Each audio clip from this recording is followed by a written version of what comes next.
Conservatives in both the US and UK need a bigger bazooka to fight the left, former Prime Minister Liz Truss has told an event in Maryland. Unless Conservatives become more active in speaking out, Western civilization is doomed. She was speaking at the biggest annual gathering of Conservatives in the US. The UK's shortest-serving PM, who is in Downing Street for 6 weeks, also sought to peg her downfall to antagonism from the establishment. The Liberal Democrats labelled some of Miss Truss's statements on Thursday bizarre conspiracy theories unfit for British politics. Miss Truss was speaking at the annual Conservative Political Action Conference, CPAC, hosted by the American Conservative Union, which runs until Saturday. Grassroots gathering is one of the leading events on the Conservative political calendar and has been transformed in recent years into a heavily pro-Donald Trump affair, a reflection of his takeover of the Republican Party. Other speakers this week include Nigel Farage, the presidents of El Salvador and Argentina, and Mr. Trump himself on Saturday. During Ms. Truss's 20-minute speech on Thursday afternoon, in between sessions that covered topics including transgender children, oil and gas, and a speech from Lara Trump, Mr. Trump's daughter-in-law, she sought to attack the establishment in the UK and the US. We have to understand how deep the vested interests of the establishment are, how hard they will fight, and how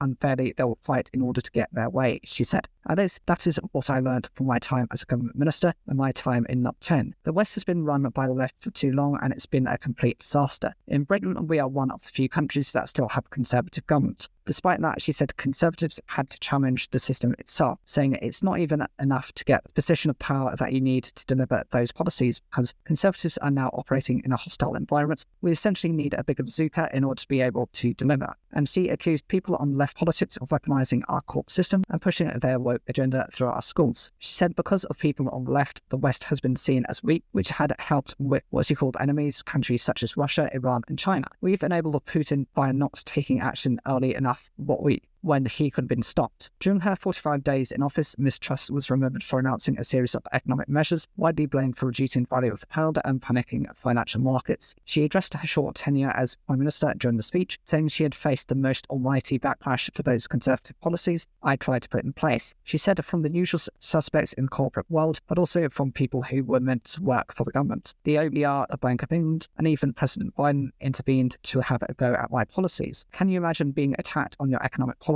by the inventor of Bidenomics? The US president's vast package of subsidies and tax breaks for industry has been dubbed by Bidenomics. The Liberal Democrats poured scorn on Ms. Truss's speech. This Conservative Party love in to fight right-wing American politics is like watching a slow-moving car crash, said the party's deputy leader Daisy Cooper. She called for Ms. Truss to be stripped of the allowance she currently receives for being a former Prime Minister. The public duty cost allowance received by all former Prime Ministers is currently set at £115,000. Liz Truss was never fit to be Prime Minister and certainly is not fit to be given a six-figure allowance of taxpayers' money. Ms. Truss did not disclose whom she would be backing in the race to be the Republican candidate for this year's US election, but she said, of course, we need a Republican back in the White House. We need it desperately. Mr. Trump is currently the frontrunner in the race to pick up the Republican Party's candidate for this year's presidential election, which takes place in November. This weekend marks another stage in the race, with South Carolina the next state to get its preferred Republican candidate. Nikki Haley, Mr. Trump's rival, is currently trading badly in the state.